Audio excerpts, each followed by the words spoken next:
Hi అండి. మొన్న నా బర్త్డే రోజు కేక్ కటింగ్ అయితే చేశానండి.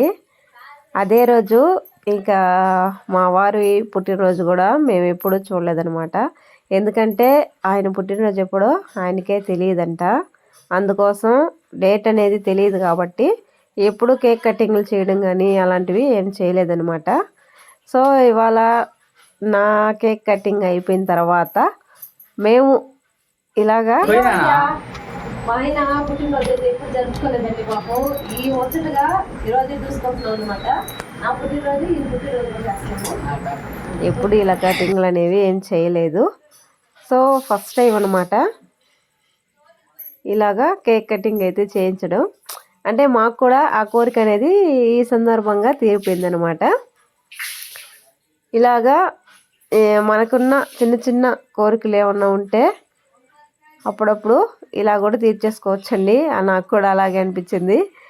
పనిలో పని 2 బర్త్డేలు ఒకే రోజు చేసినట్టు అయిపోయింది అనమాట. సో ఇలాగా ఆయన పుట్టినరోజు ఎప్పుడో తెలియకపోయినా కూడా ఇలాగా కేక్ కటింగ్ అయితే చేసుకొని చాలా హ్యాపీగా అయితే ఫీల్ అయ్యాం. సో అదేవిధంగా మనకి ఇలా అయితే ఉంటుందన్నమాట సెలబ్రేషన్స్ అనేవి. పనిలో పని కలిసి వచ్చేలాగా మేమైతే సెలబ్రేట్ చేసుకున్నాము. చాలా సరదాగా అనిపించిందండి అసలుకి. ఇక ఆయన బర్త్డే అయినట్టుగా కేక్ కట్ చేయడం, అందరూ తినిపించడం, ఇలాగా సరదాగా పుట్టినరోజుని మేము కూడా బాగా ఎంజాయ్ చేసాము అన్నమాట. ఇక పోతే ఇంకా వేరే మార్గం ఏం లేదు కదండి. ఎప్పుడు ఏంటనేది తెలియదు కాబట్టి ఇక మాకు జరుపుకునే అవకాశం లేక ఈ సందర్భంలో ఈ విధంగా అయితే చేసేసాము. ఇంకా చూడండి కేక్ కటింగ్ అయితే చేయడం అయిపోయింది. ఇప్పుడు ఆల్రెడీ నాకు కేక్ కట్ చేయడము అంతా మొన్న వీడియో అయితే పెట్టానండి.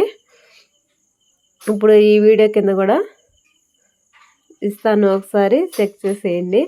ఇక ఆయన తీసుకొచ్చిన మాజా అయితే ఇందాక తాపించలేదని చెప్పేసి ఆల్రెడీ చాక్లెట్ అయితే ఒక పక్క తింటున్నాను, వద్దన్నా కూడా ఇలా బలవంతంగా అయితే పోస్తున్నారనమాట.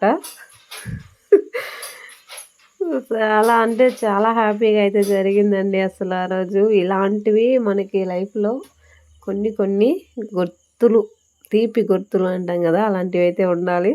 గ్యాప్ ఇవ్వట్లేదన్నమాట అసలు. ఇంకా చాక్లెట్ వద్దన్నా కూడా సరే ఇలా అయితే తినిపించేస్తున్నారు. సో ఇద్దరం కలిసి బర్త్డే అయితే చాలా హ్యాపీగా చేసుకున్నామండి. చాలా అంటే చాలా హ్యాపీగా చేసుకున్నామండి.